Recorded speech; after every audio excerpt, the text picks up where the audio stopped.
Era temprano en la tarde y el sol caía lento sobre los techos de lámina. En cada casa del barrio se escuchaba lo mismo, el chisporroteo de un radio encendiéndose. Primero la estática, ese shhh que parecía anunciar el milagro, y luego una voz profunda, elegante, que llenaba el aire con solemnidad, la voz de la América Latina desde México. Entonces el silencio se hacía en toda la casa. La mamá dejaba de coser, el padre bajaba el periódico, los niños se sentaban en el suelo, y la abuela, con su rebozo al hombro, sonreía al escuchar las primeras notas del mariachi o la voz de Agustín Lara al piano. La radio no solo sonaba, respiraba. Aquel aparato de madera, con su luz cálida y su dial redondo, era casi un miembro más de la familia. Por él entraban las noticias del país, las radionovelas que hacían llorar, las canciones que enamoraban y las risas que llenaban los días. Desde el campo hasta la ciudad, todos escuchaban lo mismo. Las mismas voces, las mismas historias, los mismos sueños. Las ondas hertzianas cruzaban montañas y pueblos, llevando con ellas la música que definió una era. Los boleros de los Panchos, las rancheras de Jorge Negrete, la dulzura de Toña la Negra, la poesía de Lara, la fuerza de Lucha Reyes. La radio era el corazón del México de entonces, constante, cálido y vivo. Y así, noche tras noche, mientras el bulbo del radio brillaba como una luciérnaga en la penumbra, millones de mexicanos cerraban los ojos y se dejaban llevar por la voz de un locutor que parecía hablarles directo al alma.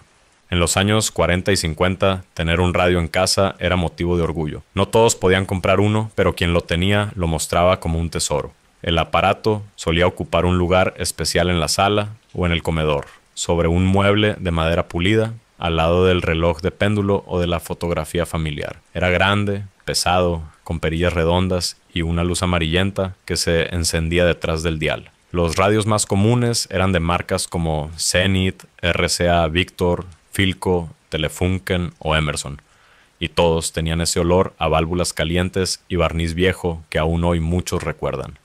El padre de familia solía ser el encargado de afinar la señal. Giraba la perilla con cuidado, buscando la voz del locutor entre el murmullo de la interferencia. Y cuando por fin sonaba clara la sintonía, alguien decía: ahí está la XE y lo bebe.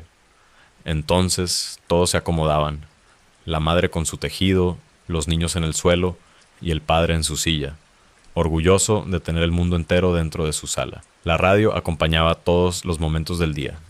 Por las mañanas se escuchaban los noticieros con las últimas declaraciones del presidente Miguel Alemán y los programas de consejos domésticos patrocinados por jabones y cremas. A mediodía sonaban los boleros y las canciones rancheras, y por las noches llegaban las radionovelas. Cuando empezaba El derecho de nacer o Porfiria la enfermera, las calles quedaban casi vacías. Las vecinas que no tenían radio se reunían en casa de la que sí, y nadie decía una palabra durante la transmisión. Solo se escuchaban los diálogos, los violines del fondo y, a veces, algún sollozo real entre los oyentes. Los niños crecían con esos sonidos. Muchos aprendieron a imaginar el mundo gracias a lo que escuchaban. La voz del narrador podía convertir una sala común en una hacienda, un puerto o un palacio. Y los efectos de sonido, una puerta que se abría, un trueno, el trote de un caballo, hacían que la gente creyera realmente que estaba ahí, dentro de la historia. Por eso, más que un aparato, el radio era una ventana a la fantasía. Había también algo muy humano en ese hábito de escuchar juntos. A diferencia del cine, donde todos miraban hacia adelante, la radio invitaba a mirar hacia adentro. Era el sonido el que pintaba las imágenes en la mente. Y aunque la tecnología era simple, el efecto era poderoso. Hacía que las familias se reunieran, que los vecinos convivieran y que el país entero compartiera las mismas voces. En las casas de adobe, en los departamentos del centro, en las tiendas de barrio o en las rancherías, la radio sonaba igual. Era el hilo invisible que unía a todo México. Una compañía constante que hablaba, cantaba y reía con nosotros. Y cada vez que alguien giraba la perilla y escuchaba Xeu, la voz de la América Latina desde México, se sentía, por un momento, parte de algo más grande que su propia vida, porque en aquellos años el sonido del radio era el sonido del corazón del país. El verdadero esplendor de la radio mexicana comenzó con una voz que aún resuena en la memoria del país, la voz de la América Latina desde México.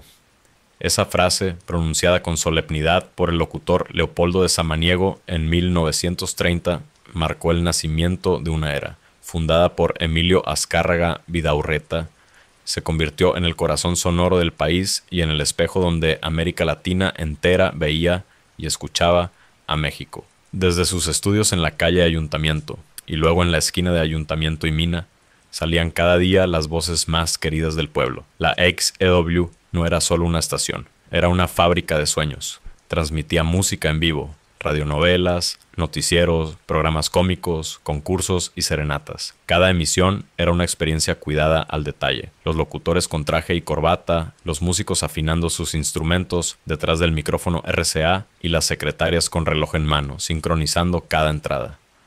Nada se improvisaba, todo tenía ritmo, pausa y elegancia.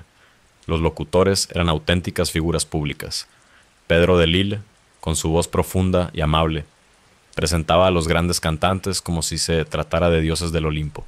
Manuel Bernal, conocido como la voz de oro de la radio, narraba con una claridad que hacía vibrar los corazones. Alfredo Tomás, Moisés Pasquel y Germán Dehesa Padre se convirtieron en referentes del buen hablar, del respeto al público y del amor al micrófono. Su forma de hablar moldeó una generación, elegante, pausada, sin estridencias, pero con emoción. Aquel profesionalismo pronto se extendió a otras emisoras. La XEP, conocida como la B Grande de México, transmitía desde los años 20 y fue pionera en música en vivo y programas culturales. La XEQ se destacó por su contenido musical más moderno, dando espacio a tríos y orquestas que refrescaban el panorama sonoro. La XN, por su parte, fue cuna de programas de corte político y periodístico, mientras que la XEFO, la radio del Partido Comunista, ofrecía una alternativa crítica en tiempos de cambio. Pero la XEW era el emblema, el faro que todos seguían. Su éxito se debía a un concepto que en aquellos años era revolucionario, el teatro del aire. Cada semana, cientos de personas asistían a sus estudios para presenciar transmisiones en vivo con orquestas, comediantes y cantantes. No era una simple cabina, era un teatro donde el público aplaudía, se emocionaba y participaba. Ahí nacieron estrellas que después conquistarían el cine y la televisión. El pianista Agustín Lara presentaba sus nuevas canciones ante un micrófono, acompañado por la orquesta y su inconfundible voz de terciopelo. Toña la Negra estremecía con su interpretación de Veracruz o Noche Criolla. Pedro Vargas, el tenor continental, llenaba el aire con sus boleros perfectos.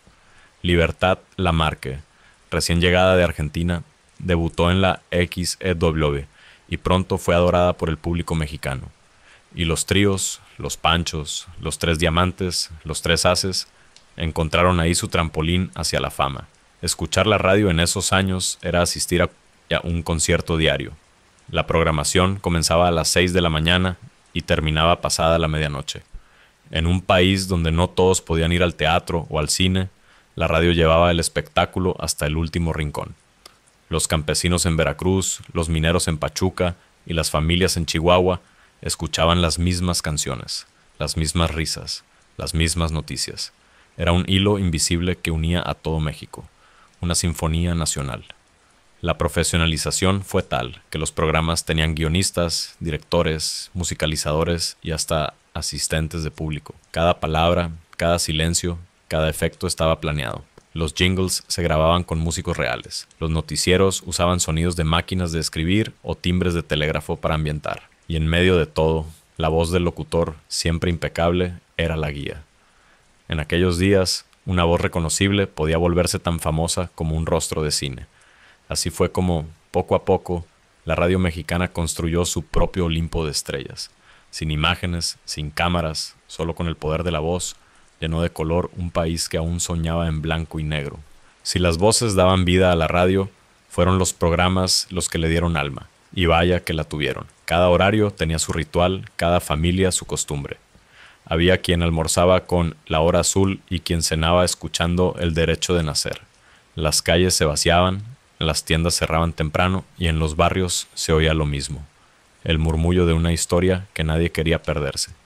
Los programas musicales fueron los primeros en conquistar al público.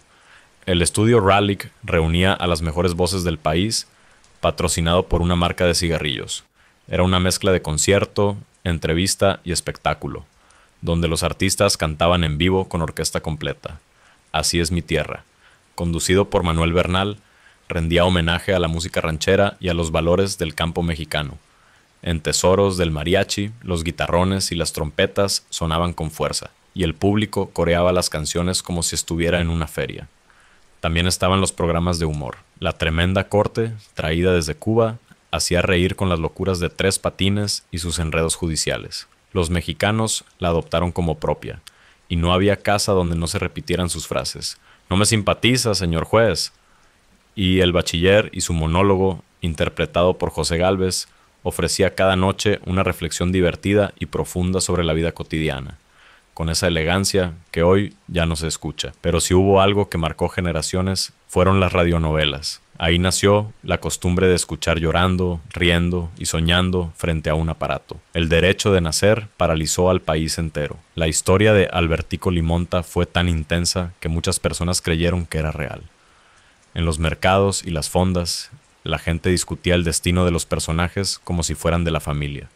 Después llegó Porfiria la enfermera, que mezclaba drama y suspenso. Chucho el Roto, basada en la leyenda del ladrón generoso. Y años más tarde, Calimán, el hombre increíble, con su mezcla de filosofía oriental y aventuras heroicas que cautivó a los niños. Cada emisión era esperada con ansias. Los guionistas trabajaban con relojes en mano, los actores de voz ensayaban sus emociones frente a micrófonos de metal y los técnicos creaban efectos sonoros con puertas, cadenas o cocos partidos. La gente organizaba su vida alrededor del radio. En las fábricas, los obreros pedían permiso para escuchar el capítulo del día. En las vecindades, las vecinas se reunían con sillas plegables frente al aparato. Y en los pueblos, las tiendas de abarrotes dejaban el volumen alto para que todos pudieran oír. Era común que, al terminar el programa, alguien suspirara y dijera: «Qué bonito estuvo hoy». Los jingles comerciales también se volvieron parte del recuerdo. Use pomada de la campana, para una piel más sana. Cigarrillos Rally, los preferidos del hombre elegante. Tome Sidral Mundet, la bebida de la familia. Eran frases que los niños cantaban jugando sin saber que estaban tarareando publicidad. La radio no solo informaba o entretenía, acompañaba. Era la voz que llenaba los silencios, la música que curaba la tristeza, la historia que unía a un barrio entero. Y aunque los años pasaran y llegara la televisión, esas voces quedaron grabadas en la memoria del pueblo mexicano. Porque en los años dorados de la música mexicana, la radio no fue solo un medio, fue un hogar. Un espacio donde las palabras tenían alma, las canciones tenían historia, y cada transmisión era una caricia sonora que recordaba que, mientras la radio siguiera encendida, México seguía vivo y cantando. En aquellos años dorados, México no solo escuchaba música, la vivía por la radio. Las ondas hertzianas se convirtieron en el escenario más grande del país, donde las orquestas y los cantantes hacían vibrar los hogares sin que nadie los viera. Bastaba encender el aparato, ajustar el dial, y de pronto una voz inconfundible llenaba el silencio con emoción pura. Fue en la radio donde Pedro Infante se convirtió en el ídolo del pueblo. Antes de brillar en el cine, ya conmovía a las familias mexicanas con su tono cálido. Esa voz que sonaba a trabajo, a ternura y a barrio. Cuando cantaba Amorcito Corazón o 100 años, la gente dejaba lo que estaba haciendo solo para escucharlo. Su voz no necesitaba imagen. Bastaba cerrar los ojos para verlo sonreír tras el micrófono con el corazón en la garganta. Jorge Negrete, en cambio, era la elegancia hecha canción. Su paso por la XEW lo convirtió en el símbolo del charro gallardo. Con su voz de barítono impecable, llenaba el aire de orgullo nacional cada vez que interpretaba México lindo y querido. Muchos escuchaban su programa desde el campo o las rancherías y decían: «Así suena México». La radio lo inmortalizó antes que el cine, convirtiendo su canto en un eco de identidad. Pedro Vargas, el tenor continental, era la perfección vocal. Desde su espacio en la XEB, su voz educada y romántica hacía suspirar a las mujeres y aplaudir a los hombres. Cuando entonaba «Bésame mucho» o «Cuando vuelvas conmigo», el país entero parecía enamorarse. Y al otro extremo del micrófono, la gente lo imaginaba impecable, con traje oscuro y mirada serena, como si cada nota fuera una declaración de amor. Pero la radio también le dio voz a las mujeres que marcaron el alma del país. Toña la Negra, con su voz profunda y melancólica, estremecía con los versos de Agustín Lara. Decían que cuando cantaba Noche Criolla, el aire mismo se ponía moreno y triste, y Lucha Reyes, con su fuerza bravía, inauguró la era de la ranchera femenina, desgarrada, valiente, sin miedo al dolor. Su grito, ¡ay, Jalisco, no te rajes!, se volvió una consigna nacional.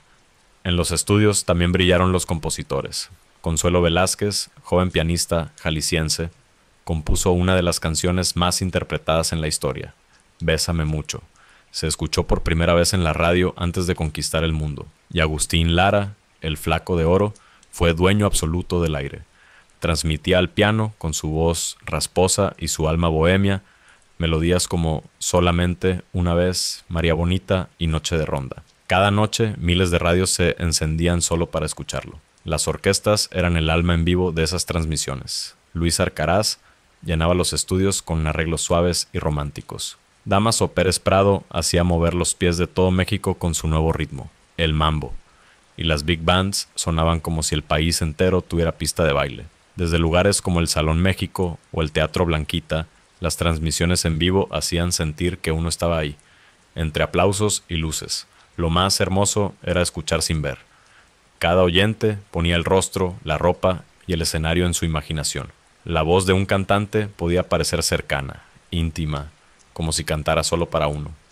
Y al terminar la canción, el silencio posterior era casi sagrado. La radio convirtió a los músicos en leyenda y a los oyentes en soñadores, porque en los años dorados de la música mexicana, las voces del aire no solo llenaban los oídos, llenaban el alma de un país que aprendió a amar, a llorar y a cantar guiado por el sonido invisible del corazón. ¿Recuerdas aquella voz que sonaba en el radio de tu casa? Tal vez era la de Pedro Infante cantando en la XEULU, o la de Agustín Lara tocando su piano con esa elegancia que solo él tenía. Quizá era tu madre tarareando un bolero mientras cocinaba, o tu abuelo silbando en el taller mientras el locutor decía con orgullo, KCU, la voz de la América Latina desde México. Eran tiempos sencillos, pero llenos de magia. Bastaba girar una perilla para que el mundo se llenara de música. Cada canción tenía un pedazo de historia, y cada voz llevaba adentro la emoción de un pueblo entero. No existían las pantallas ni los audífonos, pero la imaginación lo hacía todo. Uno podía ver los escenarios, los vestidos, los aplausos, aunque solo estuviera en la sala de su casa. Hoy, cuando escuchamos esas melodías en una vieja grabación, algo se enciende adentro. Es como si regresaran las risas, los aromas, las voces que acompañaron nuestra infancia. Porque la radio no solo fue un medio, fue el alma sonora de México. Y aunque los aparatos de bulbos ya no iluminen las noches, las canciones siguen ahí, flotando entre la memoria y el corazón. Y ahora te pregunto a ti, ¿recuerdas esa canción que te transporta de inmediato a tu casa de antes? La que sonaba en la cocina, en la sala o en la calle de tu infancia. Cuéntanos cuál era, porque cada recuerdo guarda un pedacito de ese México que todavía nos canta. Y si te gusta recordar los mejores años de nuestra historia, suscríbete y dale like, para no perderte el siguiente video, porque te aseguro que volverás a sentir esas melodías que hicieron cantar a todo México.